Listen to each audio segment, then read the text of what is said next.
There were fine sunsets even in the square sometimes. One could only see parts of them, however, between the chimneys and over the roofs. From the kitchen windows one could not see them at all, and could only guess that they were going on, because the bricks looked warm and the air rosy or yellow for a while. Or perhaps one saw a blazing glow strike a particular pane of glass somewhere. There was, however, one place from which one could see all the splendor of them. The piles of red or gold clouds in the west, or the purple ones edged with dazzling brightness, or the little fleecy floating ones, tinged with rose color and looking like flights of pink doves scurrying across the blue in a great hurry if there was a wind. The place where one could see all this, and seem at the same time to breathe a purer air, was, of course, the attic window. When the square suddenly seemed to begin to glow in an enchanted way and look wonderful in spite of its sooty trees and railings, Sarah knew something was going on in the sky, and when it was at all possible to leave the kitchen without being missed or called back, she invariably stole away and crept up the flights of stairs, and, climbing on the old table, got her head and body as far out of the window as possible. When she had accomplished this, she always drew a long breath and looked all around her. It used to seem as if she had all the sky and the world to herself. No one else ever looked out of the other attics. Generally the skylights were closed, but even if they were propped open to admit air, no one seemed to come near them, and there Sarah would stand, sometimes turning her face upward to the blue which seemed so friendly and near, just like a lovely vaulted ceiling, sometimes watching the west and all the wonderful things that happened there, the clouds melting or drifting or waiting softly to be changed pink or crimson or snow white or purple or pale dove gray. Sometimes they made islands or great mountains enclosing lakes of deep turquoise blue, or liquid amber or chrysoprase green.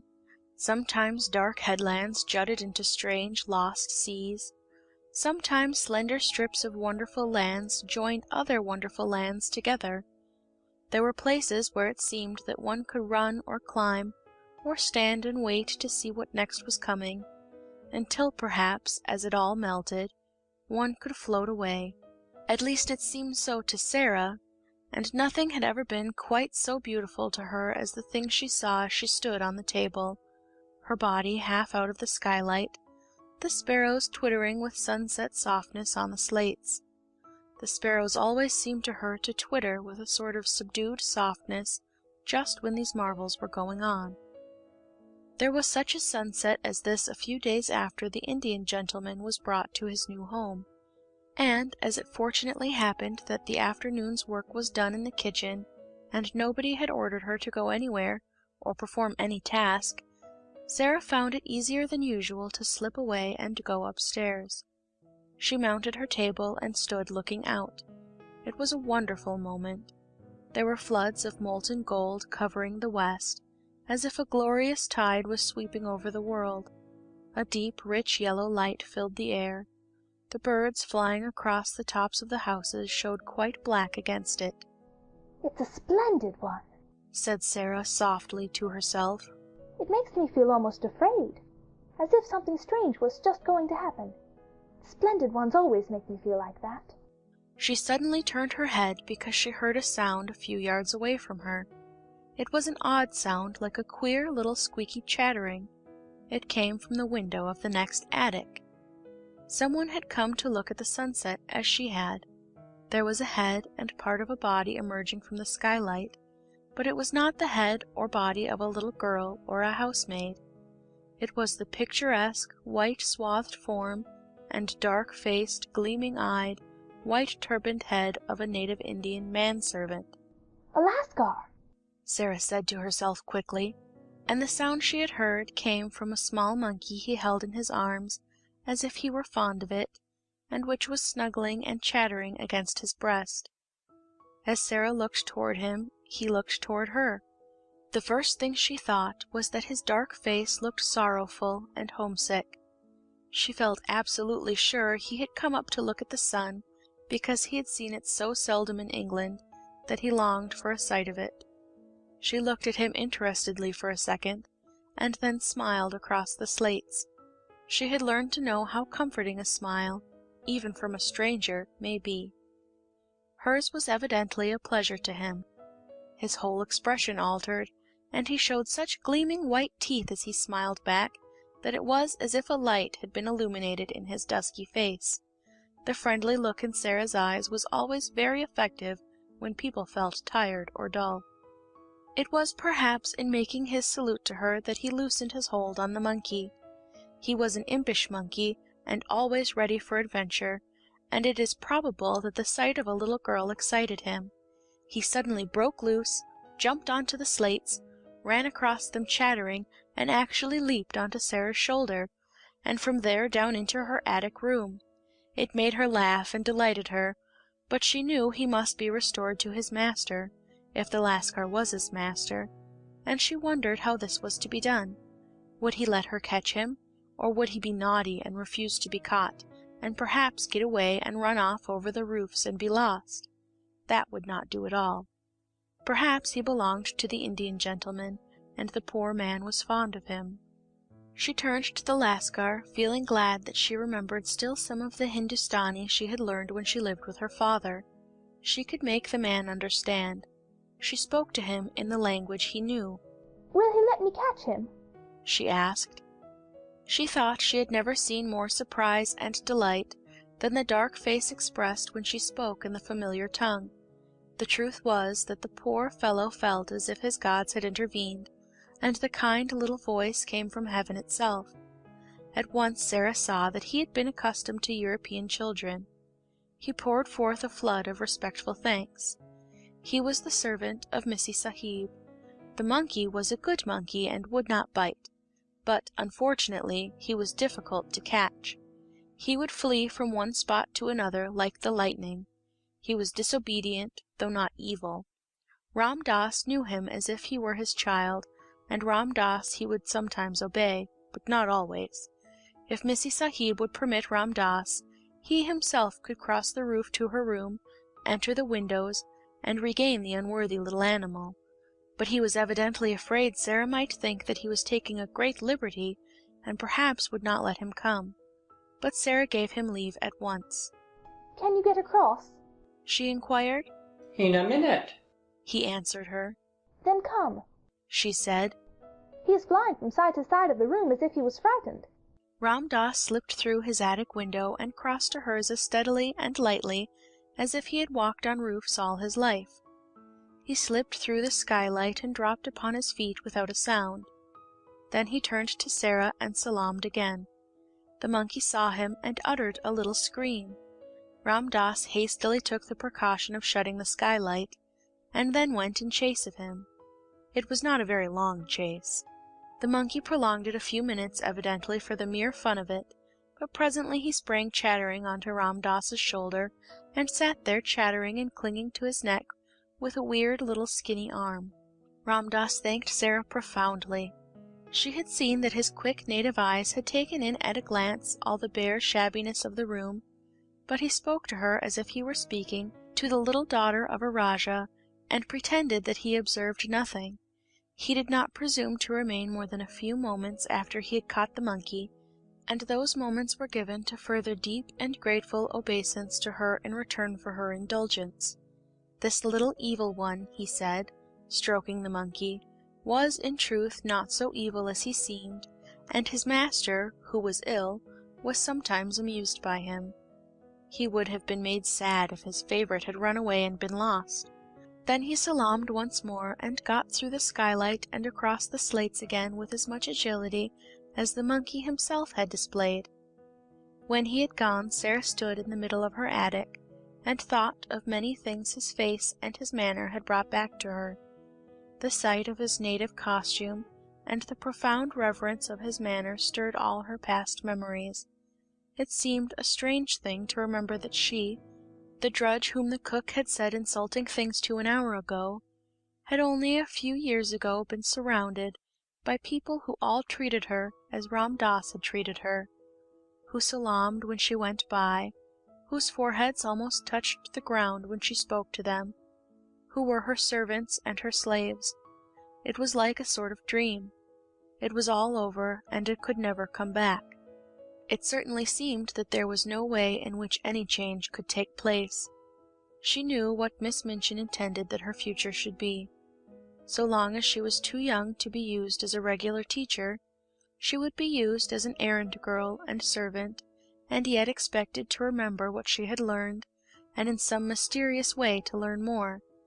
The greater number of her evenings she was supposed to spend at study, and at various indefinite intervals she was examined, and knew she would have been severely admonished if she had not advanced as was expected of her. The truth, indeed, was that Miss Minchin knew that she was too anxious to learn to require teachers. Give her books, and she would devour them, and end by knowing them by heart. She might be trusted to be equal to teaching a good deal in the course of a few years. This was what would happen. When she was older, she would be expected to drudge in the schoolroom as she drudged now in various parts of the house. They would be obliged to give her more respectable clothes, but they would be sure to be plain and ugly, and to make her look somehow like a servant. That was all there seemed to be to look forward to, and Sarah stood quite still for several minutes and thought it over. Then a thought came back to her which made the color rise in her cheek and a spark light itself in her eyes. She straightened her thin little body and lifted her head. "Whatever comes," she said, "cannot alter one thing. If I am a princess in rags and tatters, I can be a princess inside. It would be easy to be a princess if I were dressed in cloth of gold, but it is a great deal more of a triumph to be one all the time when no one knows it. There was Marie Antoinette when she was in prison, and her throne was gone, and she had only a black gown on, and her hair was white, and they insulted her, and called her Widow Capet. She was a great deal more like a queen then than when she was so gay and everything was so grand. I like her best then. Those howling mobs of people did not frighten her. She was stronger than they were, even when they cut her head off." This was not a new thought, but quite an old one, by this time.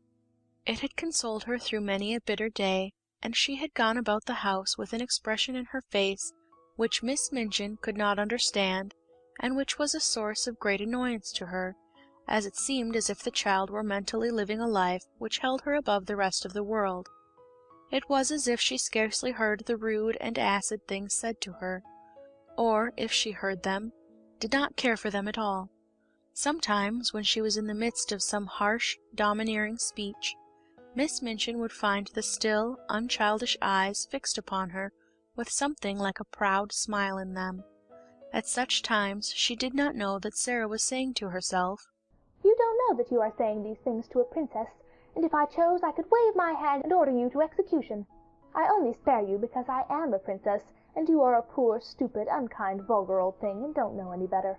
This used to interest and amuse her more than anything else, and queer and fanciful as it was, she found comfort in it, and it was a good thing for her. While the thought held possession of her, she could not be made rude and malicious by the rudeness and malice of those about her. "A princess must be polite," she said to herself. And so, when the servants, taking their tone from their mistress, were insolent and ordered her about, she would hold her head erect and reply to them with a quaint civility which often made them stare at her. "She's got more airs and graces than if she'd come from Buckingham Palace, that young one," said the cook, chuckling a little sometimes. "I lose my temper with her often enough, but I will say she never forgets her manners. If you please, cook, will you be so kind, cook? I beg your pardon, cook. May I trouble you, cook?" She drops 'em about the kitchen as if they was nothing. The morning after the interview with Ram Dass and his monkey, Sarah was in the schoolroom with her small pupils. Having finished giving them their lessons, she was putting the French exercise books together and thinking, as she did, of the various things royal personages in disguise were called upon to do. Alfred the Great, for instance, burning the cakes and getting his ears boxed by the wife of the neatherd. How frightened she must have been when she found out what she had done. If Miss Minchin should find out that she, Sarah, whose toes were almost sticking out of her boots, was a princess, a real one, the look in her eyes was exactly the look which Miss Minchin most disliked. She would not have it. She was quite near her, and was so enraged that she actually flew at her and boxed her ears, exactly as the neatherd's wife had boxed King Alfred's. It made Sarah start. She wakened from her dream at the shock, and, catching her breath, stood still a second. Then, not knowing she was going to do it, she broke into a little laugh. "What are you laughing at, you bold, impudent child?" Miss Minchin exclaimed. It took Sarah a few seconds to control herself sufficiently to remember that she was a princess. Her cheeks were red and smarting from the blows she had received. "I was thinking," she answered. "Beg my pardon immediately," said Miss Minchin. Sarah hesitated a second before she replied. "I will beg your pardon for laughing, if it was rude," she said then. "but I won't beg your pardon for thinking." "What were you thinking?" demanded Miss Minchin. "How dare you think? What were you thinking?" Jessie tittered, and she and Lavinia nudged each other in unison. All the girls looked up from their books to listen. Really, it always interested them a little when Miss Minchin attacked Sarah. Sarah always said something queer, and never seemed the least bit frightened. She was not in the least frightened now, though her boxed ears were scarlet and her eyes were as bright as stars. "I was thinking," she answered grandly and politely, "that you did not know what you were doing." "That I did not know what I was doing?" Miss Minchin fairly gasped. "Yes, said Sarah. and I was thinking what would happen if I were a princess and you boxed my ears, what I should do to you. And I was thinking that if I were one, you would never dare to do it, whatever I said or did. And I was thinking how surprised and frightened you would be if you suddenly found out." She had the imagined future so clearly before her eyes that she spoke in a manner which had an effect even upon Miss Minchin. It almost seemed for the moment to her narrow, unimaginative mind that there must be some real power hidden behind this candid daring. "What?" she exclaimed. "Found out what?" "That I really was a princess," said Sarah. "and could do anything I liked." Every pair of eyes in the room widened to its full limit. Lavinia leaned forward on her seat to look. "Go to your room!" cried Miss Minchin breathlessly. "This instant! Leave the schoolroom! Attend to your lessons, young ladies!" Sarah made a little bow. "Excuse me for laughing if it was impolite," she said, and walked out of the room, leaving Miss Minchin struggling with her rage, and the girls whispering over their books. "Did you see her? Did you see how queer she looked?" Jessie broke out. "I shouldn't be all surprised if she did turn out to be something. Suppose she should?"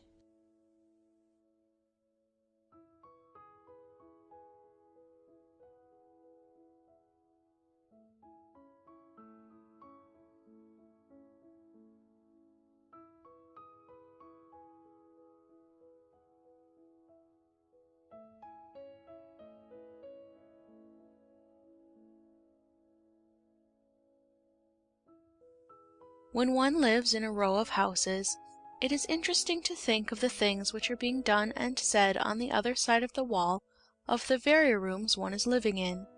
Sarah was fond of amusing herself by trying to imagine the things hidden by the wall which divided the select seminary from the Indian gentleman's house. She knew that the schoolroom was next to the Indian gentleman's study, and she hoped that the wall was thick, so that the noise made sometimes after lesson hours would not disturb him. "I am growing quite fond of him," she said to Ermengarde. "I should not like him to be disturbed. I have adopted him for a friend. You can do that with people you never speak to at all. You can just watch them, and think about them, and be sorry for them, until they seem almost like relations. I'm quite anxious sometimes, when I see the doctor call twice a day." "I have very few relations," said Ermengarde reflectively. "and I am very glad of it. I don't like those I have. My 2 aunts are always saying, 'Dear me, Ermengarde, you are very fat, you shouldn't eat sweets.' And my uncle is always asking me things like, 'When did Edward III ascend the throne?' and 'Who died of the surfeit of lampreys?'" Sarah laughed. "People you never speak to can't ask you questions like that," she said. "and I am sure the Indian gentleman wouldn't, even if he was quite intimate with you. I am fond of him." She had become fond of the large family because they looked happy. but she had become fond of the Indian gentleman because he looked unhappy. He had evidently not fully recovered from some very severe illness. In the kitchen, where, of course, the servants, through some mysterious means, knew everything, there was much discussion of his case. He was not an Indian gentleman really, but an Englishman who had lived in India. He had met with great misfortunes, which had for a time so imperilled his whole fortune that he had thought himself ruined and disgraced forever.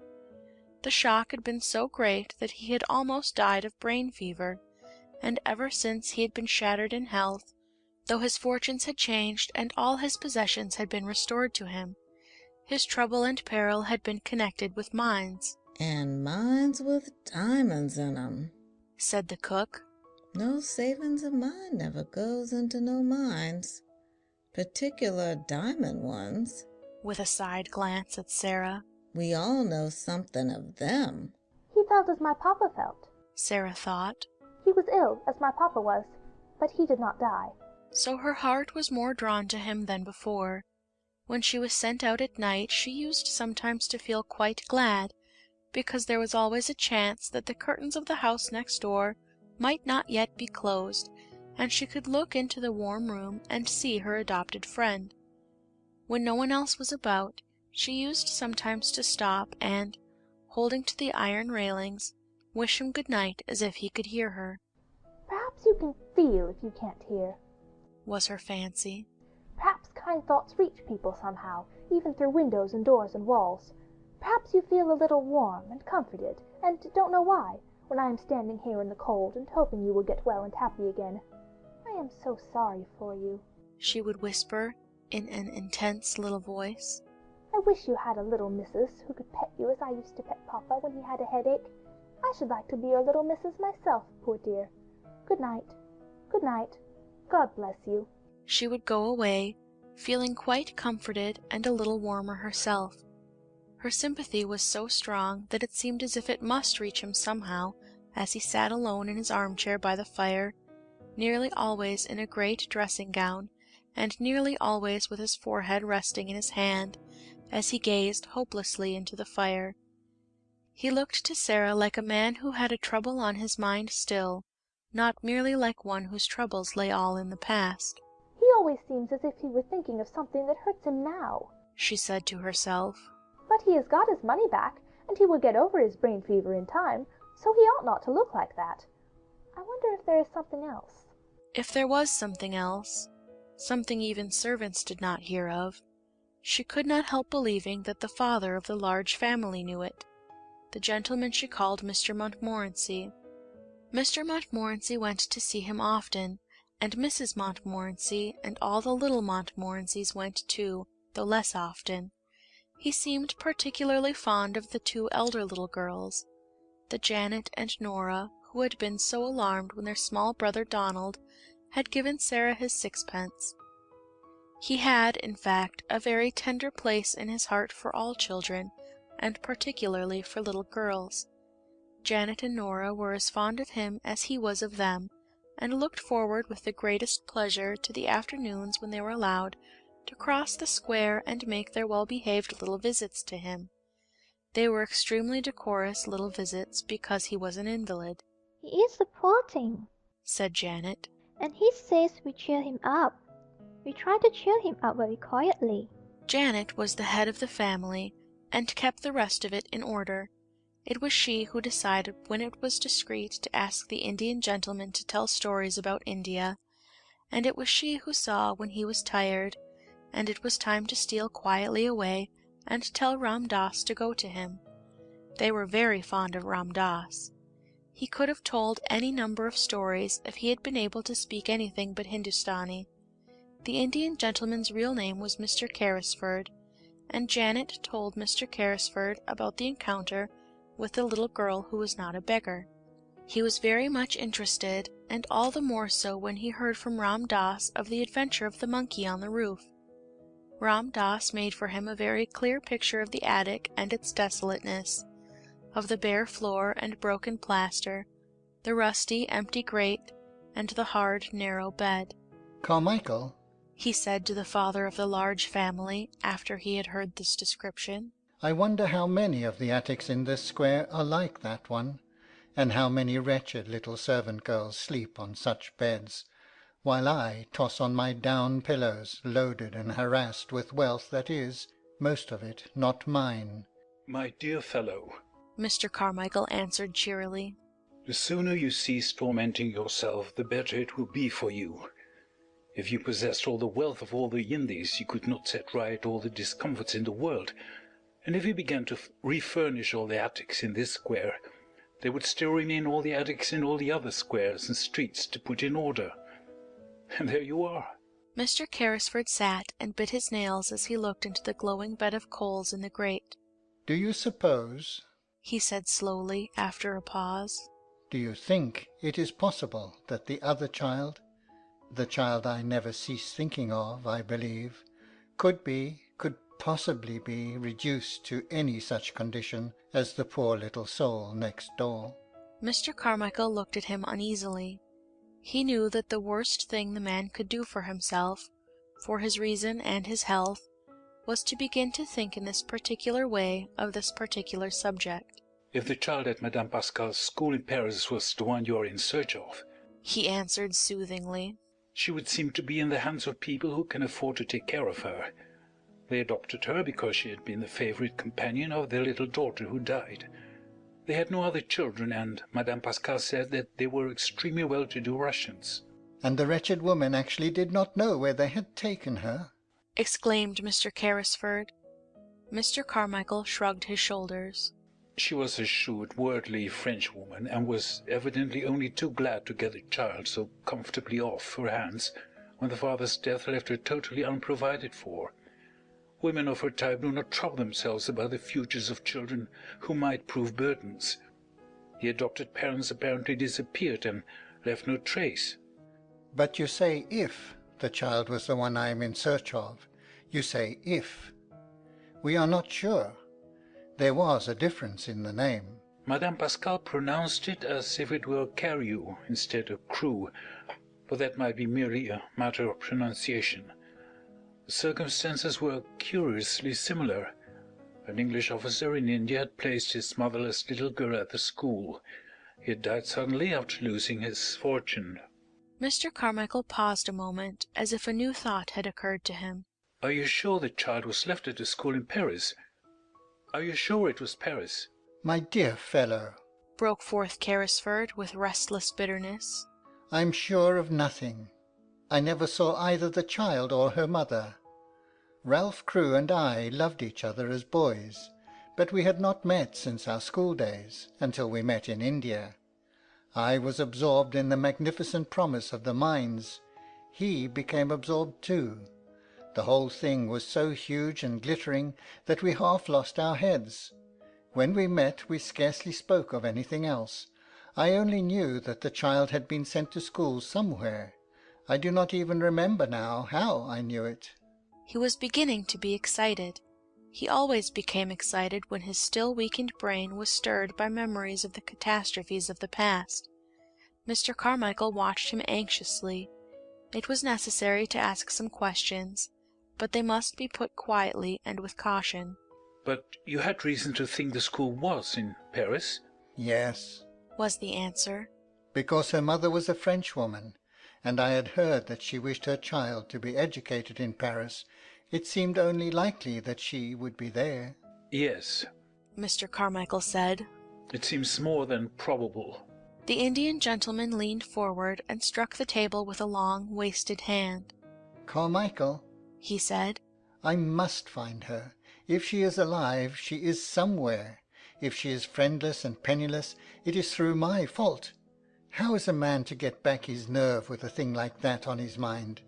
This sudden change of luck at the mines has made realities of all our most fantastic dreams, and poor Carew's child may be begging in the street." "No, no," said Carmichael. "try to be calm. Console yourself with the fact that when she is found you have a fortune to hand over to her."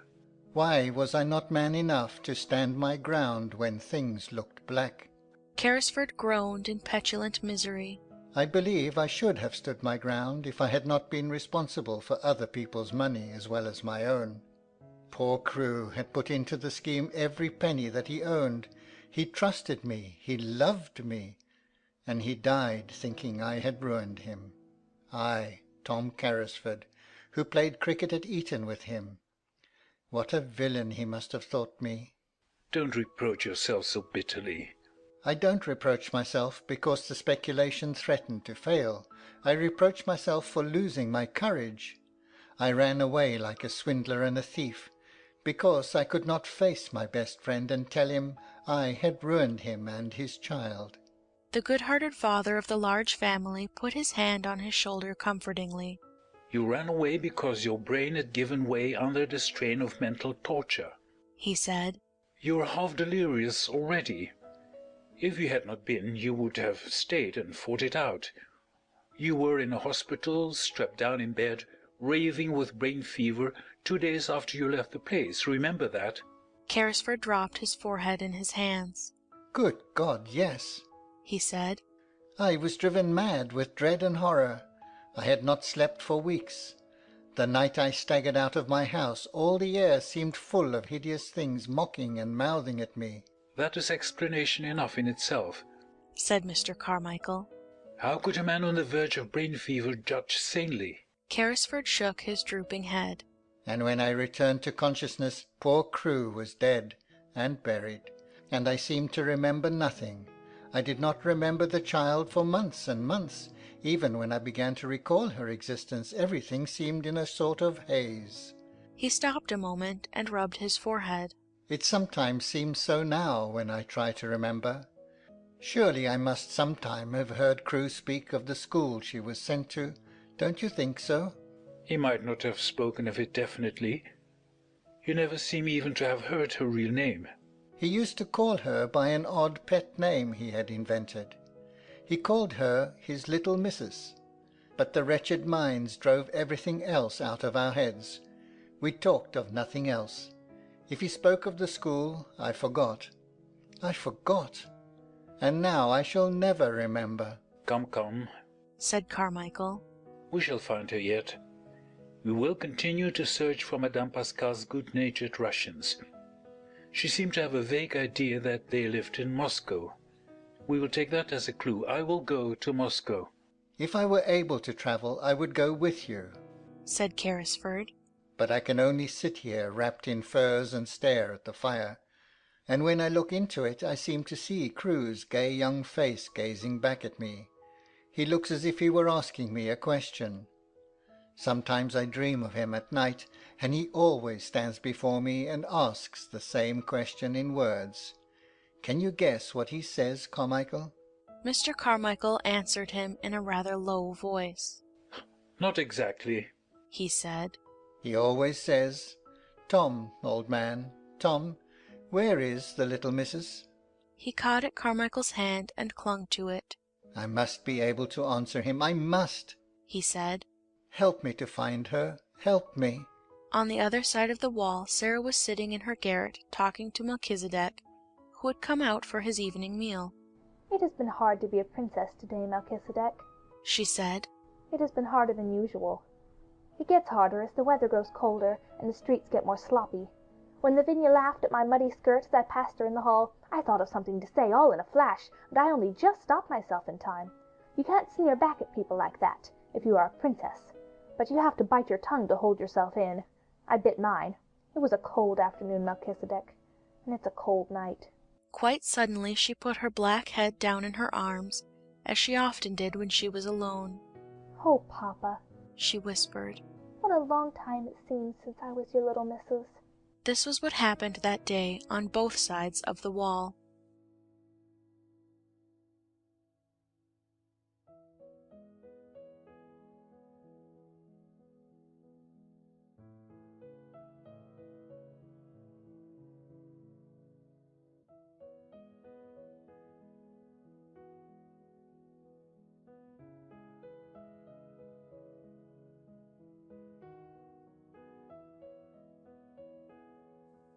The winter was a wretched one. There were days on which Sarah tramped through snow when she went on her errands. There were worse days when the snow melted and combined itself with mud to form slush. There were others when the fog was so thick that the lamps in the street were lighted all day, and London looked as it had looked the afternoon, several years ago, when the cab had driven through the thoroughfares with Sarah tucked up on its seat, leaning against her father's shoulder. On such days the windows of the house of the large family always looked delightfully cozy and alluring, and the study in which the Indian gentleman sat glowed with warmth and rich color. But the attic was dismal beyond words.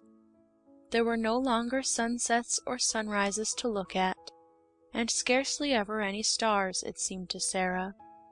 The clouds hung low over the skylight, and were either gray or mud-colored, or dropping heavy rain. At 4 o'clock in the afternoon, even when there was no special fog, the daylight was at an end. If it was necessary to go to her attic for anything, Sarah was obliged to light a candle. The women in the kitchen were depressed, and that made them more ill-tempered than ever. Becky was driven like a little slave. "'Twarn't for you, miss," she said hoarsely to Sarah one night when she had crept into the attic. "'Twarn't for you and the Bastille and being the prisoner in the next cell, I should die. That there does seem real now, doesn't it? The missus is more like the head jailer every day she lives. I can just see them big keys you say she carries. The cook, she's like one of them under jailers. Tell me some more, please, miss. Tell me about the subterranean passage we've dug under the walls." "I'll tell you something warmer," shivered Sarah. "Get your coverlet and wrap it round you, and I'll get mine, and we will huddle close together on the bed, and I'll tell you about the tropical forest where the Indian gentleman's monkey used to live. When I see him sitting on the table near the window and looking out into the street with that mournful expression, I always feel sure he is thinking about the tropical forest where he used to swing by his tail from coconut trees. I wonder who caught him, and if he left a family behind who had depended on him for coconuts." "That is warmer, miss," said Becky gratefully. "But some ways, even the Bastille is sort of heatin' when you gets to tellin' about it." "That is because it makes you think of something else," said Sarah, wrapping the coverlet round her until only her small dark face was to be seen looking out of it. "I've noticed this. What you have to do with your mind when your body is miserable is to make it think of something else." "Can you do it, miss?" faltered Becky, regarding her with admiring eyes. Sarah knitted her brows for a moment. "Sometimes I can and sometimes I can't," she said stoutly. "But when I can I'm all right. And what I believe is that we always could, if we practiced enough. I've been practicing a good deal lately, and it's beginning to be easier than it used to be. When things are horrible, just horrible, I think as hard as ever I can of being a princess. I say to myself, I am a princess, and I am a fairy one, and because I am a fairy nothing can hurt me or make me uncomfortable. You don't know how it makes you forget." With a laugh. She had many opportunities of making her mind think of something else, and many opportunities of proving to herself whether or not she was a princess. But one of the strongest tests she was ever put to came on a certain dreadful day which, she often thought afterward, would never quite fade out of her memory even in the years to come. For several days it had rained continuously. The streets were chilly and sloppy and full of dreary, cold mist. There was mud everywhere, sticky London mud, and over everything the pall of drizzle and fog. Of course there were several long and tiresome errands to be done. There always were on days like this, and Sarah was sent out again and again, until her shabby clothes were damp through. The absurd old feathers on her forlorn hat were more draggled and absurd than ever, and her downtrodden shoes were so wet that they could not hold any more water. Added to this, she had been deprived of her dinner, because Miss Minchin had chosen to punish her. She was so cold and hungry and tired that her face began to have a pinched look, and now and then some kind-hearted person passing her in the street glanced at her with sudden sympathy, but she did not know that. She hurried on, trying to make her mind think of something else. It was really very necessary. Her way of doing it was to pretend and suppose with all the strength that was left in her. But really this time it was harder than she had ever found it, and once or twice she thought it almost made her more cold and hungry instead of less so. But she persevered obstinately, and as the muddy water squelched through her broken shoes, and the wind seemed trying to drag her thin jacket from her, she talked to herself as she walked, though she did not speak aloud or even move her lips. Suppose I had dry clothes on, she thought. Suppose I had good shoes, and a long, thick coat, and merino stockings, and a whole umbrella. And suppose, just when I was near a baker's where they sold hot buns, I should find sixpence, which belonged to nobody. Suppose, if I did, I should go into the shop and buy 6 of the hottest buns, and eat them all without stopping. Some very odd things happen in this world sometimes. It certainly was an odd thing that happened to Sarah. She had to cross the street just when she was saying this to herself. The mud was dreadful. She almost had to wade. She picked her way as carefully as she could, but she could not save herself much.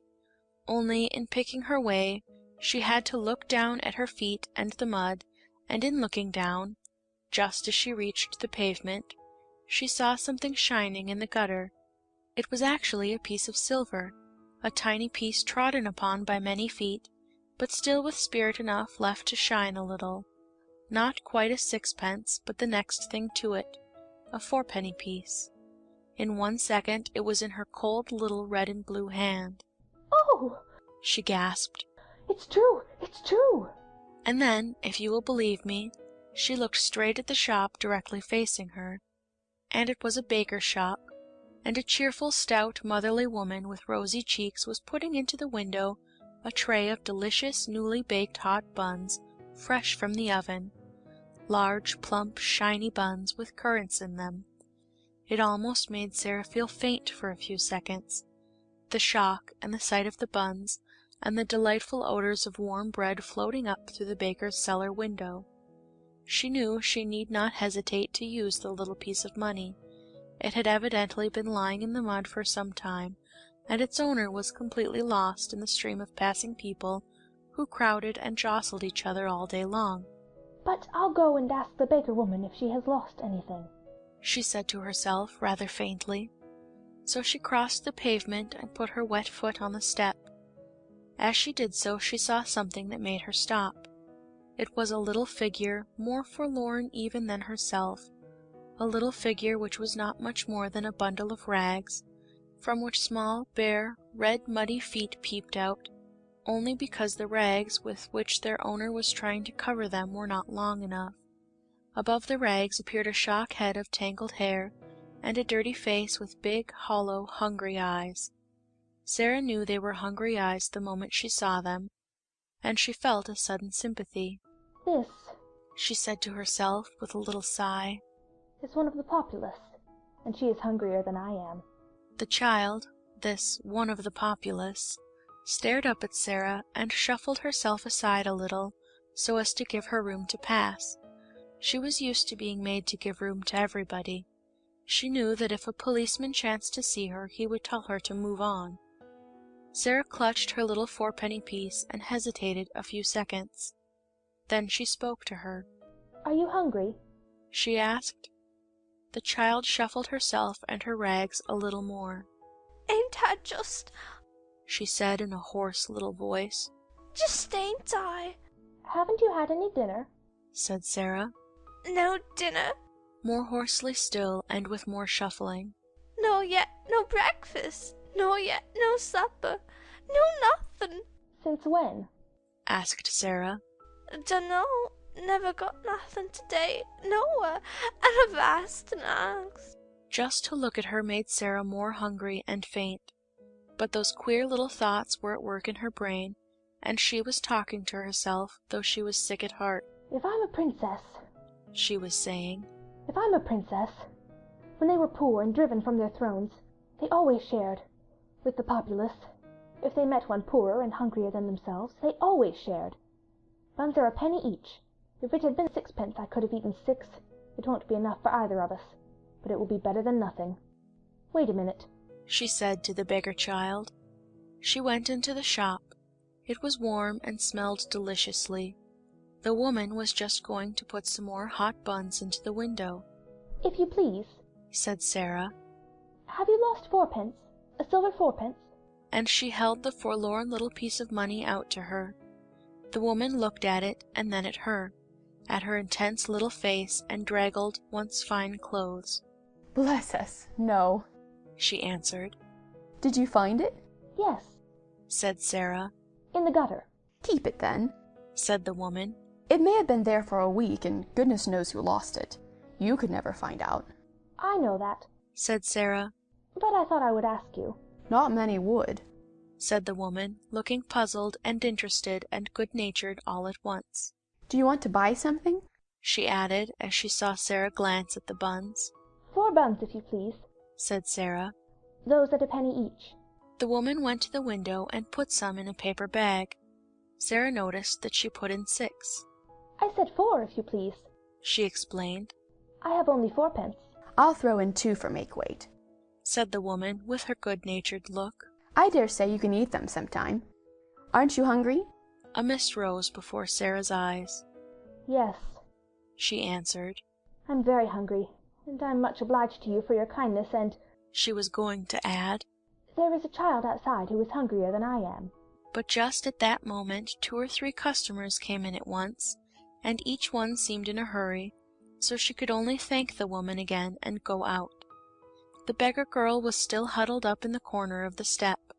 She looked frightful in her wet and dirty rags. She was staring straight before her with a stupid look of suffering, and Sarah saw her suddenly draw the back of her roughened black hand across her eyes to rub away the tears, which seemed to have surprised her by forcing their way from under her lids. She was muttering to herself. Sarah opened the paper bag and took out one of the hot buns, which had already warmed her own cold little hands a little. See, she said, putting the bun in the ragged lap. This is nice and hot. Eat it, and you will not feel so hungry. The child started and stared up at her, as if such sudden, amazing good luck almost frightened her. Then she snatched up the bun and began to cram it into her mouth with great wolfish bites. Oh my! Oh my! Sarah heard her say hoarsely, in wild delight. Oh my! Sarah took out 3 more buns and put them down. The sound in the hoarse, ravenous voice was awful. She is hungrier than I am, she said to herself. She's starving. But her hand trembled when she put down the 4th bun. I'm not starving, she said, and she put down the 5th. The little ravening London savage was still snatching and devouring when she turned away. She was too ravenous to give any thanks, even if she had ever been taught politeness, which she had not. She was only a poor little wild animal. Goodbye, said Sarah. When she reached the other side of the street she looked back. The child had a bun in each hand and had stopped in the middle of a bite to watch her. Sarah gave her a little nod, and the child, after another stare, a curious, lingering stare, jerked her shaggy head in response, and until Sarah was out of sight she did not take another bite or even finish the one she had begun. At that moment the baker woman looked out of her shop window. Well, I never! She exclaimed. If that young'un hasn't given her buns to a beggar child, it wasn't because she didn't want them either. Well, she looked hungry enough. I'd give something to know what she did it for. She stood behind her window for a few moments and pondered. Then her curiosity got the better of her. She went to the door and spoke to the beggar child. Who gave you those buns? She asked her. The child nodded her head towards Sarah's vanishing figure. What did she say? Inquired the woman. Asked me if I was hungry, replied the hoarse voice. What did you say? I said was just. And then she came in and got the buns and gave them to you, didn't she? The child nodded. How many? 5. The woman thought it over. Left just one for herself, she said in a low voice. And she could have eaten the whole 6. I saw it in her eyes. She looked after the little draggled faraway figure, and felt more disturbed in her usually comfortable mind than she had felt for many a day. I wish she hadn't gone so quick, she said. I'm blessed if she shouldn't have had a dozen. Then she turned to the child. Are you hungry yet? She said. I'm always hungry, was the answer. but 'tain't as bad as it was. Come in here, said the woman, and she held open the shop door. The child got up and shuffled in. To be invited into a warm place full of bread seemed an incredible thing. She did not know what was going to happen. She did not care even. Get yourself warm, said the woman, pointing to a fire in the tiny back room. And look here, when you are hard up for a bit of bread, you can come in here and ask for it. I'm blessed if I won't give it to you for that young one's sake. Sarah found some comfort in her remaining bun. At all events, it was very hot, and it was better than nothing. As she walked along, she broke off small pieces and ate them slowly to make them last longer. Suppose it was a magic bun, she said, and a bite was as much as a whole dinner. I should be overeating myself if I went on like this. It was dark when she reached the square where the Select Seminary was situated. The lights in the houses were all lighted. The blinds were not yet drawn in the windows of the room where she nearly always caught glimpses of members of the large family. Frequently at this hour she could see the gentleman she called Mr. Montmorency, sitting in a big chair, with a small swarm around him, talking, laughing, perching on the arms of his seat or on his knees or leaning against them. This evening the swarm was about him, but he was not seated. On the contrary, there was a good deal of excitement going on. It was evident that a journey was to be taken, and it was Mr. Montmorency who was to take it. A brougham stood before the door, and a big portmanteau had been strapped upon it. The children were dancing about, chattering and hanging on to their father. The pretty, rosy mother was standing near him, talking as if she was asking final questions. Sarah paused a moment to see the little ones lifted up and kissed, and the bigger ones bent over and kissed also. I wonder if he will stay away long, she thought. The portmanteau is rather big. Oh dear, how they will miss him. I shall miss him myself, even though he doesn't know I am alive. When the door opened she moved away, remembering the sixpence, but she saw the traveller come out and stand against the background of the warmly lighted hall, the older children still hovering about him. Will Moscow be covered with snow? said the little girl Janet. Will there be ice everywhere? Shall you drive in a drosky? cried another. Shall you see the Tsar? I will write and tell you all about it, he answered, laughing. And I will send you pictures of moujiks and things. Run into the house. It is a hideous damp night. I would rather stay with you than go to Moscow. Good night, duckies. God bless you. And he ran down the steps and jumped into the brougham. If you find the little girl, give her our love, shouted Guy Clarence, jumping up and down on the doormat. Then they went in and shut the door. Did you see? said Janet to Nora as they went back to the room. The little girl who is not a beggar was passing. She looked all cold and wet, and I saw her turn her head over her shoulder and look at us. Mamma says her clothes always look as if they had been given her by someone who was quite rich, someone who only let her have them because they were too shabby to wear. The people at the school always send her out on errands on the horridest days and nights there are. Sarah crossed the square to Miss Minchin's area steps, feeling faint and shaky. I wonder who the little girl is, she thought. The little girl he is going to look for. And she went down the area steps, lugging her basket and finding it very heavy indeed, as the father of the large family drove quickly on his way to the station to take the train which was to carry him to Moscow, where he was to make his best efforts to search for the little lost daughter of Captain Crewe.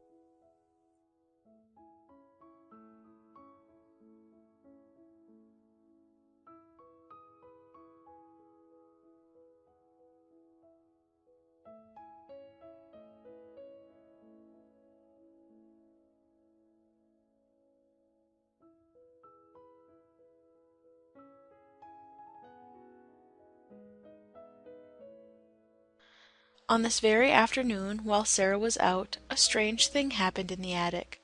Only Melchizedek saw and heard it, and he was so much alarmed and mystified that he scuttled back to his hole and hid there, and really quaked and trembled as he peeped out furtively and with great caution to watch what was going on. The attic had been very still all the day after Sarah had left it in the early morning. The stillness had only been broken by the pattering of rain upon the slates and the skylight. Melchizedek had, in fact, found it rather dull, and when the rain ceased to patter and perfect silence reigned, he decided to come out and reconnoitre, though experience taught him that Sarah would not return for some time. He had been rambling and sniffing about, and had just found a totally unexpected and unexplained crumb left from his last meal, when his attention was attracted by a sound on the roof. He stopped to listen with a palpitating heart. The sound suggested that something was moving on the roof. It was approaching the skylight. It reached the skylight. The skylight was being mysteriously opened. A dark face peered into the attic. Then another face appeared behind it, and both looked in with signs of caution and interest. Two men were outside on the roof, and were making silent preparations to enter through the skylight itself. One was Ram Das, and the other was a young man who was the Indian gentleman's secretary.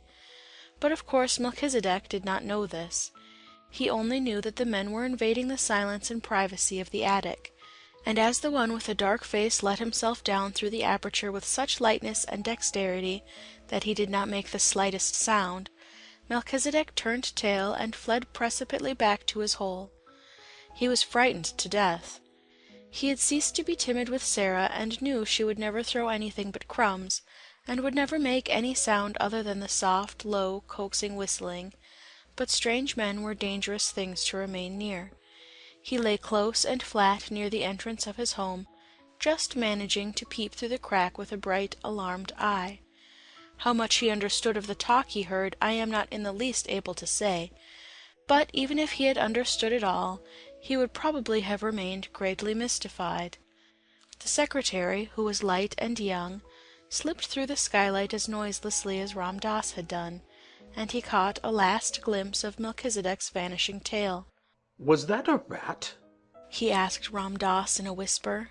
"Yes, a rat, Sahib," answered Ram Das, also whispering. "There are many in the walls." "Ugh!" exclaimed the young man. "It is a wonder the child is not terrified of them." Ram Das made a gesture with his hands. He also smiled respectfully. He was in this place as the intimate exponent of Sarah, though she had only spoken to him once. "The child is the little friend of all things, Sahib," he answered. "She is not as other children. I see her when she does not see me. I slip across the slates and look at her many nights to see that she is safe. I watch her from my window when she does not know I am near. She stands on the table there, and looks out at the sky as if it spoke to her. The sparrows come at her call. The rat she has fed and tamed in her loneliness. The poor slave of the house comes to her for comfort. There is a little child who comes to her in secret. There is one older who worships her, and would listen to her forever if she might. This I have seen when I have crept across the roof. By the mistress of the house, who is an evil woman, she is treated like a pariah. But she has the bearing of a child who is the blood of kings." "You seem to know a great deal about her," the secretary said. "All her life each day I know," answered Ram Das. "Her going out I know, and her coming in, her sadness and her poor joys, her coldness and her hunger. I know when she sits alone until midnight, learning from her books. I know when her secret friends steal to her, and she is happier, as children can be even in the midst of poverty, because they come, and she may laugh and talk with them in whispers. If she were ill I should know, and I would come and serve her if it might be done." "You are sure no one comes near this place but herself, and that she will not return and surprise us? She would be frightened if she found us here, and the Sahib Carriford's plan would be spoiled." Ram Das crossed noiselessly to the door and stood close to it. "None mount here but herself, Sahib," he said. "She has gone out with her basket and may be gone for hours. If I stand here I can hear any step before it reaches the last flight of the stairs." The secretary took a pencil and a tablet from his breast pocket. "Keep your ears open," he said, and he began to walk slowly and softly round the miserable little room, making rapid notes on his tablet as he looked at things. First he went to the narrow bed. He pressed his hand upon the mattress and uttered an exclamation. "As hard as a stone," he said. "That will have to be altered some day when she is out. A special journey can be made to bring it across. It cannot be done tonight. He lifted the covering and examined the one thin pillow. Coverlet dingy and worn, blanket thin, sheets patched and ragged, he said. What a bed for a child to sleep in! And in a house which calls itself respectable. There has not been a fire in that grate for many a day. Glancing at the rusty fireplace. Never since I have seen it, said Ram Dass. The mistress of the house is not one who remembers that another than herself may be cold. The secretary was writing quickly on his tablet. He looked up from it as he tore off a leaf and slipped it into his breast pocket. It is a strange way of doing the thing, he said. Who planned it? Ram Dass made a modestly apologetic obeisance. It is true that the first thought was mine, Sahib, he said, though it was not but a fancy. I am fond of this child. We are both lonely. It is her way to relate her visions to her secret friends. Being sad one night, I lay close to the open skylight and listened. The vision she related told what this miserable room might be if it had comforts in it. She seemed to see it as she talked, and she grew cheered and warmed as she spoke. Then she came to this fancy, and the next day, the Sahib being ill and wretched, I told him of the thing to amuse him. It seemed then but a dream, but it pleased the Sahib. To hear of the child's doings gave him entertainment. He became interested in her and asked questions.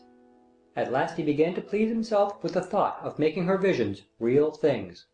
You think that it can be done while she sleeps? Suppose she awakened, suggested the secretary, and it was evident that whatsoever the plan referred to was, it had caught and pleased his fancy as well as the Sahib Carrisford's. I can move as if my feet were of velvet, Ram Dass replied. And children sleep soundly, even the unhappy ones. I could have entered this room in the night many times, and without causing her to turn upon her pillow. If the other bearer passes to me the things through the window, I can do all, and she will not stir. When she awakens, she will think a magician has been here. He smiled as if his heart warmed under his white robe, and the secretary smiled back at him. It will be like a story from the Arabian Nights, he said. Only an Oriental could have planned it. It does not belong to London fogs. They did not remain very long, to the great relief of Melchizedek, who, as he probably did not comprehend their conversation, felt their movements and whispers ominous. The young secretary seemed interested in everything. He wrote down things about the floor, the fireplace, the broken footstool, the old table, the walls, which last he touched with his hand again and again, seeming much pleased when he found that a number of old nails had been driven in various places.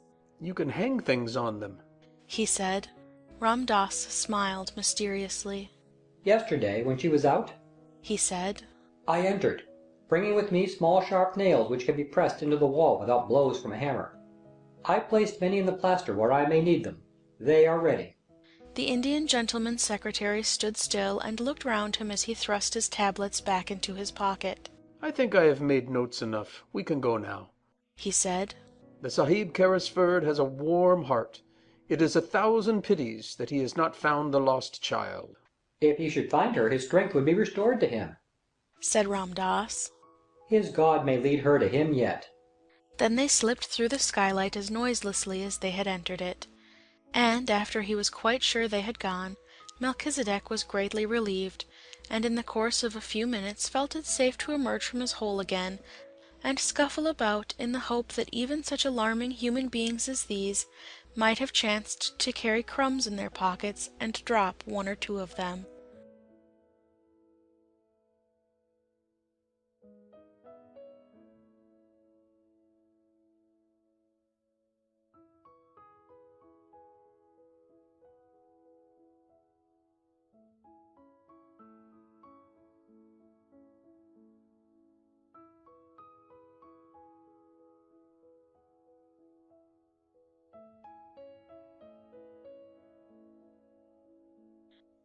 When Sarah had passed the house next door, she had seen Ram Dass closing the shutters, and caught her glimpse of this room also. It is a long time since I saw a nice place from the inside, was the thought which crossed her mind. There was the usual bright fire glowing in the grate, and the Indian gentleman was sitting before it. His head was resting in his hand, and he looked as lonely and unhappy as ever. "Poor man," said Sarah. "I wonder what you are supposing." And this is what he was supposing at that very moment. Suppose, he was thinking, suppose, even if Carmichael traces the people to Moscow, the little girl they took from Madame Pascal's school in Paris is not the one we are in search of. Suppose she proves to be quite a different child. What steps shall I take next? When Sarah went into the house, she met Miss Minchin, who had come downstairs to scold the cook. Where have you wasted your time? She demanded.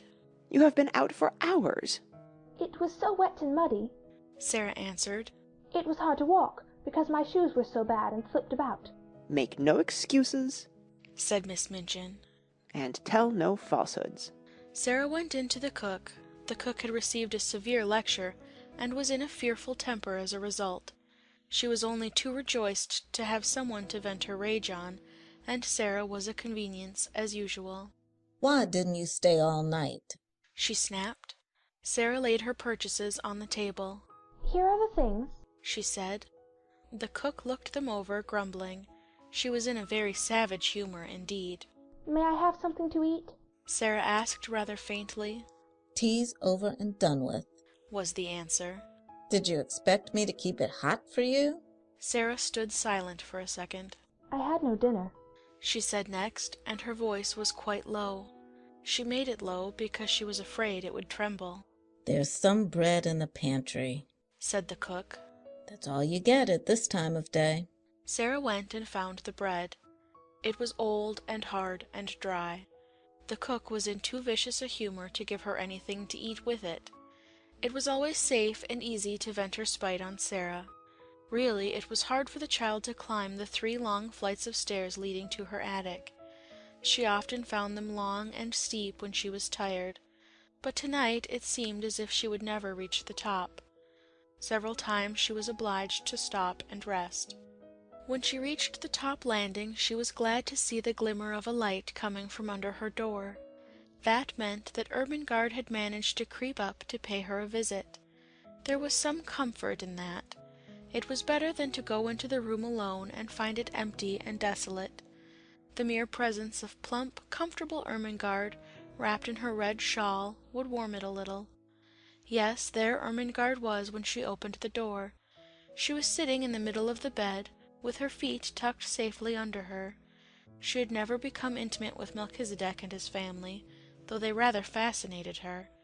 When she found herself alone in the attic, she always preferred to sit on the bed until Sarah arrived. She had, in fact, on this occasion had time to become rather nervous, because Melchizedek had appeared and sniffed about a good deal, and once had made her utter a repressed squeal by sitting up on his hind legs and, while he looked at her, sniffing pointedly in her direction. "Oh, Sarah!" she cried out. "I am glad you have come. Milky would sniff about so. I tried to coax him to go back, but he wouldn't for such a long time. I like him, you know, but it does frighten me when he sniffs right at me. Do you think he ever would jump?" "No," answered Sarah. Ermengarde crawled forward on the bed to look at her. "You do look tired, Sarah," she said. "You are quite pale." "I am tired," said Sarah, dropping on to the lopsided footstool. "Oh, here's Melchizedek, poor thing. He's come to ask for his supper." Melchizedek had come out of his hole as if he had been listening for her footstep. Sarah was quite sure he knew it. He came forward with an affectionate, expectant expression as Sarah put her hand in her pocket and turned it inside out, shaking her head. "I'm very sorry," she said. "I haven't 1 crumb left. Go home, Melchizedek, and tell your wife there was nothing in my pocket. I'm afraid I forgot because the cook and Miss Minchin were so cross." Melchizedek seemed to understand. He shuffled resignedly, if not contentedly, back to his home. "I did not expect to see you tonight, Ermy," Sarah said. Ermengarde hugged herself in the red shawl. "Miss Amelia has gone out to spend the night with her old aunt," she explained. "No one else ever comes and looks into the bedrooms after we are in bed. I could stay here until morning if I wanted to." She pointed toward the table under the skylight. Sarah had not looked toward it as she came in. A number of books were piled upon it. Ermengarde's gesture was a dejected one. Papa has sent me some more books, Sarah, she said. There they are. Sarah looked round and got up at once. She ran to the table and, picking up the top volume, turned over its leaves quickly. For the moment she forgot her discomforts. "Oh!" she cried out. "How beautiful! Carlyle's French Revolution. I have so wanted to read that." I haven't, said Ermengarde. And Papa will be so cross if I don't. He expects me to know all about it when I go home for the holidays. What shall I do? Sarah stopped turning over the leaves and looked at her with an excited flush on her cheeks. "Look here," she cried. "if you'll lend me these books, I'll read them, and tell you everything that's in them afterward. And I'll tell it so that you will remember it, too." Oh, goodness! exclaimed Ermengarde. Do you think you can? "I know I can," Sarah answered. "The little ones always remember what I tell them." Sarah, said Ermengarde, hope gleaming in her round face. If you'll do that and make me remember, I'll give you anything. "I don't want you to give me anything," said Sarah. "I want your books. I want them." And her eyes grew big and her chest heaved. Take them then, said Ermengarde. I wish I wanted them, but I don't. I'm not clever, and my father is, and he thinks I ought to be. Sarah was opening one book after the other. "What are you going to tell your father?" she asked, a slight doubt dawning in her mind. Oh, he needn't know, answered Ermengarde. He'll think I've read them. Sarah put down her book and shook her head slowly. "That's almost like telling lies," she said. "And lies, well, you see, they are not only wicked, they're vulgar. Sometimes," reflectively, "I've thought perhaps I might do something wicked. I might suddenly fly into a rage and kill Miss Minchin, you know, when she was ill-treating me. But I couldn't be vulgar. Why can't you tell your father I read them?" He wants me to read them, said Ermengarde, a little discouraged by this unexpected turn of affairs. "He wants you to know what is in them," said Sarah. "And if I can tell you in an easy way and make you remember it, I should think he would like that." He'll like it if I learn anything in any way, said rueful Ermengarde. You would if you were my father. "It's not your fault that—" began Sarah. She pulled herself up and stopped rather suddenly. She had been going to say, "It's not your fault that you are stupid." "That what?" Ermengarde asked. "That you can't learn things quickly," amended Sarah. "If you can't, you can't. If I can, why I can, that's all." She always felt very tender of Ermengarde, and tried not to let her feel too strongly the difference between being able to learn anything at once and not being able to learn anything at all. As she looked at her plump face, one of her wise, old-fashioned thoughts came to her. "Perhaps," she said, "to be able to learn things quickly isn't everything. To be kind is worth a great deal to other people. If Miss Minchin knew everything on earth, and was like what she is now, she'd still be a detestable thing, and everybody would hate her. Lots of clever people have done harm and have been wicked. Look at Robespierre." She stopped and examined Ermengarde's countenance, which was beginning to look bewildered. "Don't you remember?" she demanded. "I told you about him not long ago. I believe you've forgotten." "Well, I don't remember all of it," admitted Ermengarde. "Well, you wait a minute," said Sarah, "and I'll take off my wet things and wrap myself in the coverlet and tell you over again." She took off her hat and coat and hung them on a nail against the wall, and she changed her wet shoes for an old pair of slippers. Then she jumped on the bed, and drawing the coverlet about her shoulders, sat with her arms round her knees. "Now listen," she said. She plunged into the gory records of the French Revolution, and told such stories of it that Ermengarde's eyes grew round with alarm, and she held her breath. But though she was rather terrified, there was a delightful thrill in listening, and she was not likely to forget Robespierre again, or to have any doubts about the Princesse de Lamballe.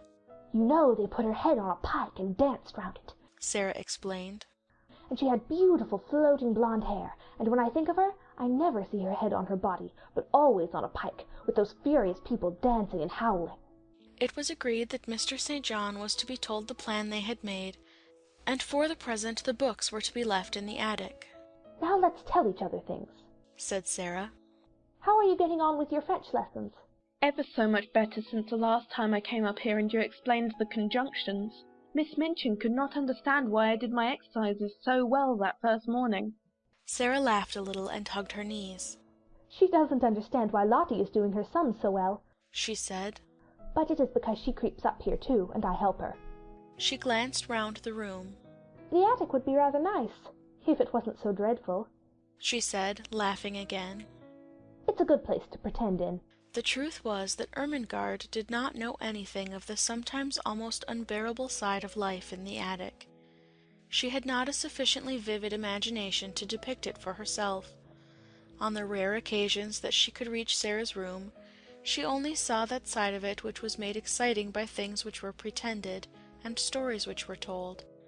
Her visits partook of the character of adventures, and though sometimes Sarah looked rather pale, and it was not to be denied that she had grown very thin, her proud little spirit would not admit of complaints. She had never confessed that at times she was almost ravenous with hunger, as she was tonight.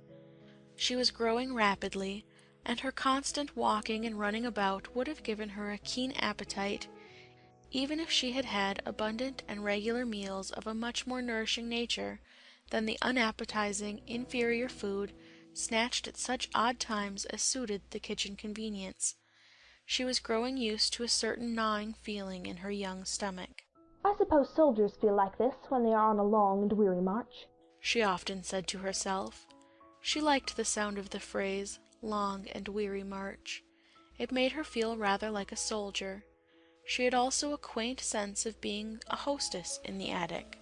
If I lived in a castle, she argued, and Ermengarde was the lady of another castle, and came to see me with knights and squires and vassals riding with her, and pennons flying, when I heard the clarions sounding outside the drawbridge, I should go down to receive her, and I should spread feasts in the banquet hall, and call in minstrels to sing and play and relate romances. When she comes into the attic, I can't spread feasts, but I can tell stories, and not let her know disagreeable things. I dare say poor chatelaines had to do that in times of famine, when their lands had been pillaged. She was a proud, brave little chatelaine, and dispensed generously on the hospitality she could offer, and the dreams she dreamed, the visions she saw, the imaginings which were her joy and comfort. So, as they sat together, Ermengarde did not know that she was faint as well as ravenous, and that while she talked now and then wondered if her hunger would let her sleep when she was left alone. She felt as if she had never been quite so hungry before. I wish I was as thin as you, Sarah, Ermengarde said suddenly. I believe you are thinner than you used to be. Your eyes look so big, and look at the sharp little bone sticking out of your elbow. Sarah pulled down her sleeve, which had pushed itself up. I was always a thin child, she said bravely. And I always had big green eyes. I love your queer eyes, said Ermengarde, looking into them with affectionate admiration. They always look as if they saw such a long way. I love them, and I love them to be green, though they look black generally. They are cat's eyes, laughed Sarah. But I can't see in the dark with them, because I have tried and I couldn't. I wish I could. It was just at this minute that something happened at the skylight which neither of them saw. If either of them had chanced to turn and look, she would have been quite startled by the sight of a dark face, which peered cautiously into the room, and disappeared as quickly and almost as silently as it had appeared. Not quite as silently, however. Sarah, who had keen ears, suddenly turned a little and looked up at the roof. That didn't sound like Melchizedek, she said. It wasn't scratchy enough. What? Said Ermengarde, a little startled. Didn't you think you heard something? Asked Sarah. No. Ermengarde faltered. Did you? Perhaps I didn't, said Sarah. But I thought I did. It sounded as if something was on the slates, something that dragged softly. What could it be? Said Ermengarde. Could it be robbers? No, Sarah began cheerfully. There's nothing to steal. She broke off in the middle of her words. They both heard the sound that checked her. It was not on the slates, but on the stairs below, and it was Miss Minchin's angry voice. Sarah sprang off the bed and put out the candle. She is scolding Becky, she whispered as she stood in the darkness. She is making her cry. Will she come in here? Ermengarde whispered back, panic-stricken. No, she will think I am in bed. Don't stir. It was very seldom that Miss Minchin mounted the last flight of stairs. Sarah could only remember that she had done it once before, but now she was angry enough to be coming at least part of the way up, and it sounded as if she was driving Becky before her.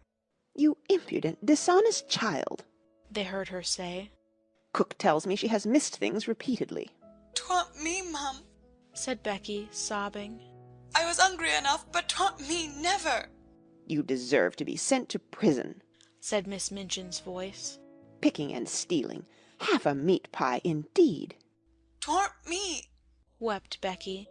"I could ha' eat a whole one, but I never laid a finger on it." Miss Minchin was out of breath between temper and mounting the stairs. The meat pie had been intended for her special late supper. It became apparent that she boxed Becky's ears. "Don't tell falsehoods," she said. "Go to your room this instant." Both Sarah and Ermengarde heard the slap, and then heard Becky run in her slipshod shoes up the stairs and into her attic. They heard her door shut, and knew that she threw herself upon the bed. "I could have ate 2 of 'em," they heard her cry into her pillow. "And I never took a bite. 'Twas cook give it to her policeman." Sarah stood in the middle of the room in the darkness. She was clenching her little teeth and opening and shutting fiercely her outstretched hands. She could scarcely stand still, but she dare not move until Miss Minchin had gone down the stairs and all was still. "The wicked, cruel thing!" she burst forth. "The cook takes things herself, and then says Becky steals them. She doesn't! She doesn't! She's so hungry sometimes that she eats crusts out of the ash barrel." She pressed her hands hard against her face and burst into passionate little sobs, and Ermengarde, hearing this unusual thing, was overawed by it. Sarah was crying. The unconquerable Sarah. It seemed to denote something new, some mood she had never known. Suppose... A new dread possibility presented itself to her kind, slow little mind all at once. She crept off the bed in the dark and found her way to the table where the candle stood. She struck a match and lit the candle. When she had lighted it, she bent forward and looked at Sarah, with her new thought growing to definite fear in her eyes. "Sarah," she said in a timid, almost awe-stricken voice. You never told me. I don't want to be rude, but are you ever hungry?" It was too much just at that moment. The barrier broke down. Sarah lifted her face from her hands. "Yes," she said in a new, passionate way. "Yes, I am. I'm so hungry now that I could almost eat you. And it makes it worse to hear poor Becky. She's hungrier than I am." Ermengarde gasped. Oh, she cried woefully. "And I never knew." "I didn't want you to know," Sarah said. "It would make me feel like a street beggar. I know I look like a street beggar." "No, you don't! Ermengarde broke in. "Your clothes are a little queer, but you couldn't look like a street beggar. You haven't a street beggar face." "A little boy once gave me a 6pence for charity," said Sarah, with a short little laugh in spite of herself. "Here it is." And she pulled out the thin ribbon from her neck. "He wouldn't have given me his Christmas 6pence if I hadn't looked as if I needed it." Somehow the sight of the dear little 6pence was good for both of them. It made them laugh a little, though they both had tears in their eyes. "Who was he?" asked Ermengarde, looking at it quite as if it had not been a mere ordinary silver 6pence. "He was a darling little thing going to a party," said Sarah. "He was one of the large family, the little one with the round legs, the one I call Guy Clarence. I suppose his nursery was crammed with Christmas presents and hampers full of cakes and things, and he could see I had had nothing." Ermengarde gave a little jump backward. The last sentences had recalled something to her troubled mind and given her a sudden inspiration. "Oh, Sarah!" she cried. "What a silly thing I am not to have thought of it!" "Of what?" "Something splendid," said Ermengarde in an excited hurry. "This very afternoon my nicest aunt sent me a box. It is full of good things. I never touched it. I had so much pudding at dinner, and I was so bothered about Papa's books." Her words began to tumble over each other. "It's got cake in it, and little meat pies, and jam tarts, and buns, and oranges, and red currant wine, and figs, and chocolate. I'll creep back to my room and get it this minute, and we'll eat it now." Sarah almost reeled. When one is faint with hunger, the mention of food has sometimes a curious effect. She clutched Ermengarde's arm. Do you think you could? She ejaculated. I know I could, answered Ermengarde, and she ran to the door, opened it softly, put her head out into the darkness, and listened. Then she went back to Sarah. The lights are out. Everybody's in bed. I can creep, and no one will hear. It was so delightful that they caught each other's hands, and a sudden light sprang into Sarah's eyes. Ermie, she said. Let us pretend. Let us pretend it's a party. And oh, won't you invite the prisoner in the next cell? Yes, let us knock on the wall now. The jailer won't hear. Sarah went to the wall. Through it she could hear poor Becky crying more softly. She knocked 4 times. That means, come to me through the secret passage under the wall, she explained. I have something to communicate. 5 quick knocks answered her. She's coming, she said. Almost immediately the door of the attic opened and Becky appeared. Her eyes were red and her cap was sliding off, and when she caught sight of Ermengarde she began to rub her face nervously with her apron. Don't mind me a bit, Becky, cried Ermengarde. Miss Ermengarde has asked you to come in, said Sarah, because she is going to bring a box of good things up here to us. Becky's cap almost fell off entirely. She broke in with such excitement. To eat, miss? she said. Things that's good to eat? Yes, answered Sarah. And we are going to pretend a party. And you shall have as much as you want to eat, put in Ermengarde. I'll go this minute. She was in such haste that as she tiptoed out of the attic she dropped her red shawl and did not know it had fallen. No one saw it for a minute or so. Becky was too much overpowered by the good luck which had befallen her. Oh, miss, she gasped. I know it was you that asked her to let me come. It makes me cry to think of it. And she went to Sarah's side and stood and looked at her worshippingly. But in Sarah's hungry eyes the old light had begun to glow and transform her world for her. Here in the attic, with the cold night outside, with the afternoon in the sloppy streets barely past, with the memory of the awful unfed look in the beggar child's eyes not yet faded, this simple, cheerful thing had happened like a thing of magic. She caught her breath. Somehow something always happens, she cried. Just before things get to the very worst. It is as if the magic did it. If I could only just remember that always, the worst thing never quite comes. She gave Becky a little cheerful shake. No, you mustn't cry, she said. We must make haste and set the table. Set the table, miss? said Becky, gazing round the room. What we set it with? Sarah looked round the attic too. There doesn't seem to be much, she answered, half laughing. That moment she saw something and pounced upon it. It was Ermengarde's red shawl which lay upon the floor. Here's the shawl, she cried. I know she won't mind it. It will make such a nice red tablecloth. They pulled the old table forward and threw the shawl over it. Red is a wonderfully kind and comfortable color. It began to make the room look furnished directly. How nice a red rug would look on the floor, exclaimed Sarah. We must pretend there is one. Her eye swept the bare boards with a swift glance of admiration. The rug was laid down already. How soft and thick it is, she said with a little laugh which Becky knew the meaning of, and she raised and set her foot down again delicately, as if she felt something under it. Yes, miss, answered Becky, watching her with serious rapture. She was always quite serious. What next now? said Sarah, and she stood still and put her hands over her eyes. Something will come if I think, and wait a little, in a soft, expectant voice. The magic will tell me. One of her favorite fancies was that on the outside, as she called it, thoughts were waiting for people to call them. Becky had seen her stand and wait many a time before, and knew that in a few seconds she would uncover an enlightened, laughing face. In a moment she did. There! she cried. It has come. I know now. I must look among the things in the old trunk I had when I was a princess. She flew to its corner and kneeled down.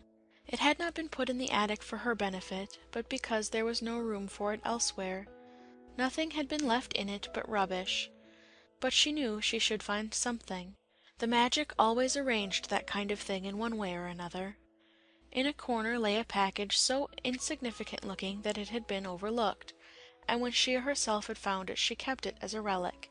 It contained a dozen small white handkerchiefs. She seized them joyfully and ran to the table.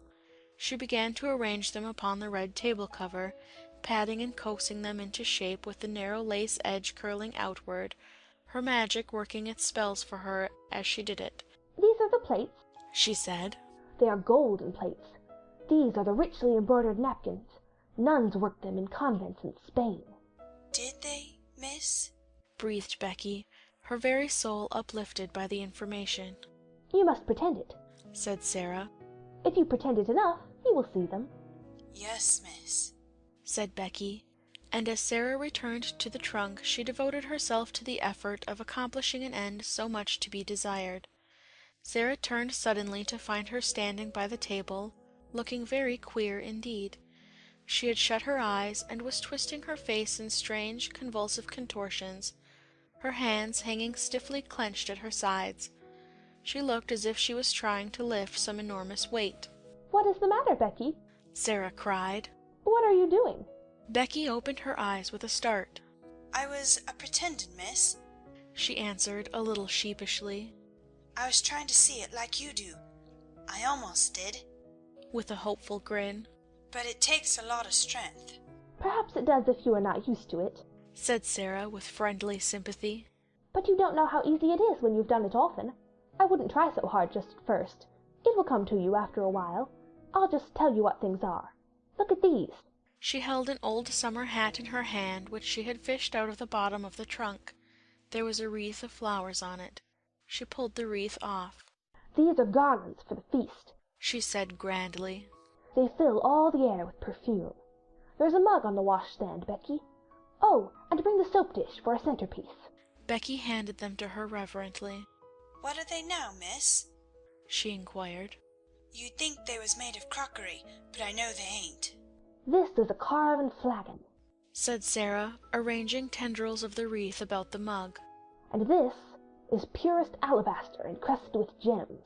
She touched the things gently, a happy smile hovering about her lips which made her look as if she were a creature in a dream. "My, ain't it lovely?" whispered Becky. "If we just had something for bonbon dishes," Sarah murmured. "There!" darting to the trunk again. "I remember I saw something this minute." It was only a bundle of wool wrapped in red and white tissue paper, but the tissue paper was soon twisted into the form of little dishes, and was combined with the remaining flowers to ornament the candlestick which was to light the feast. Only the magic could have made it more than an old table, covered with a red shawl, and set with rubbish from a long unopened trunk. But Sarah drew back and gazed at it, seeing wonders, and Becky, after staring in delight, spoke with bated breath. "This here," she suggested with a glance round the attic. "Is it the Bastille now? Or is it turned into something different?" "Oh, yes, yes," said Sarah. "Quite different. It is a banquet hall." "My eye, miss!" ejaculated Becky. "A blanket hall!" And she turned to view the splendors about her with odd bewilderment. "A banquet hall," said Sarah. "A vast chamber where feasts are given. It has a vaulted roof and a minstrel's gallery, and a huge chimney filled with blazing oaken logs, and it is brilliant with wax tapers twinkling on every side." "My eye, Miss Sarah!" gasped Becky again. Then the door opened, and Ermengarde came in, rather staggering under the weight of her hamper. She started back with an exclamation of joy.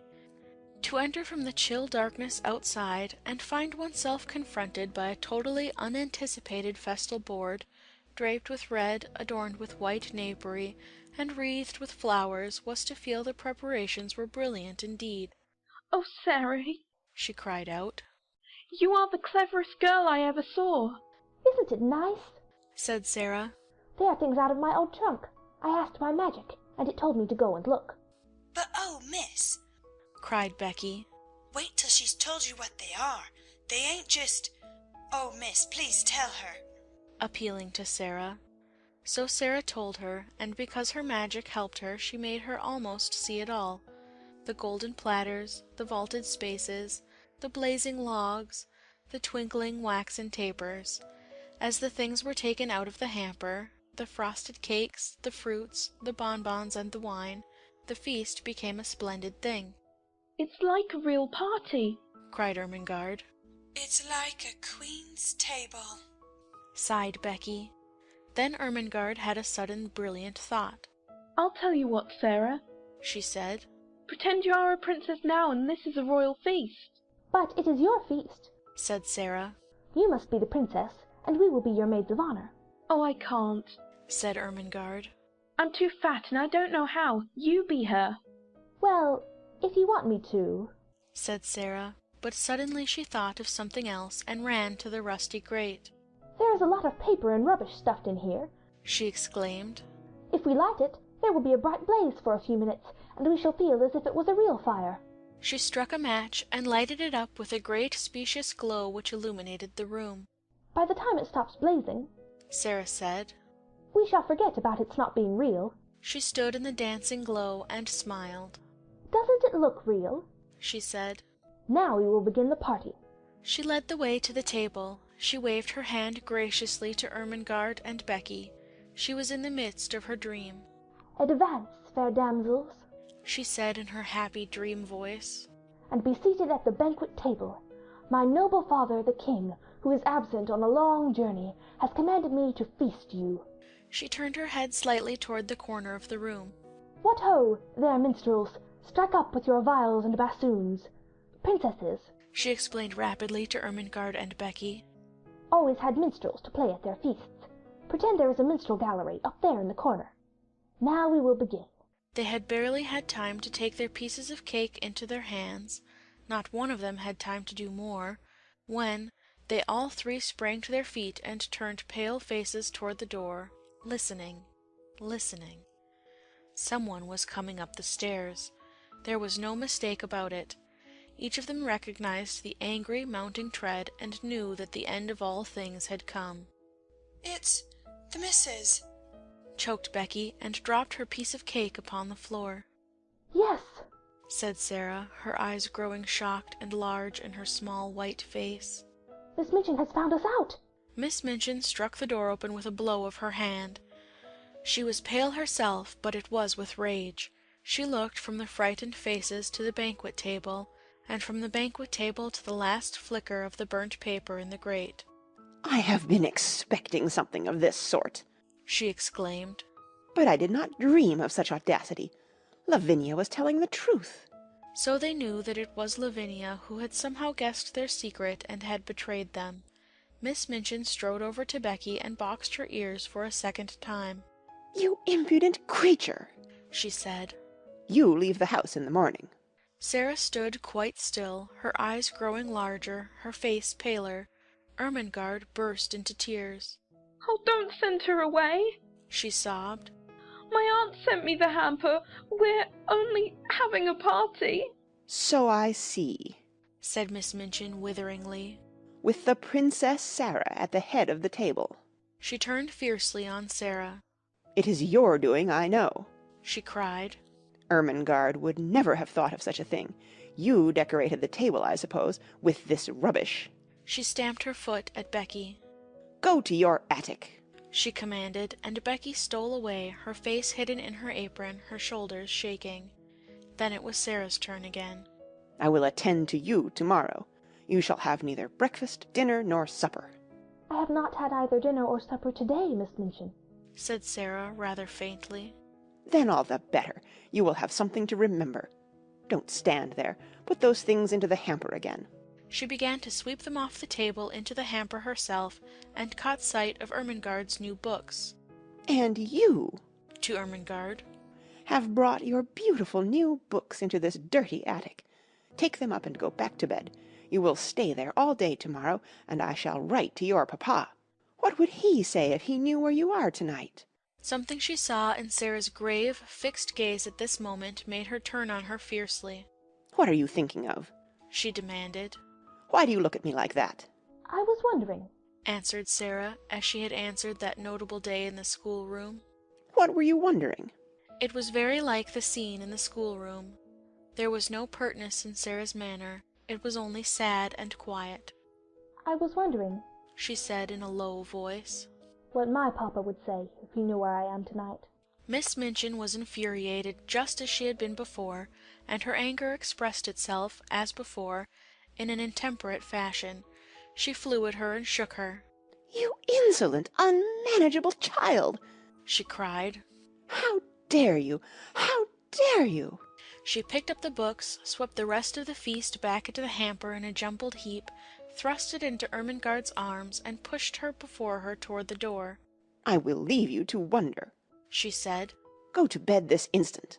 And she shut the door behind herself and poor stumbling Ermengarde, and left Sarah standing quite alone.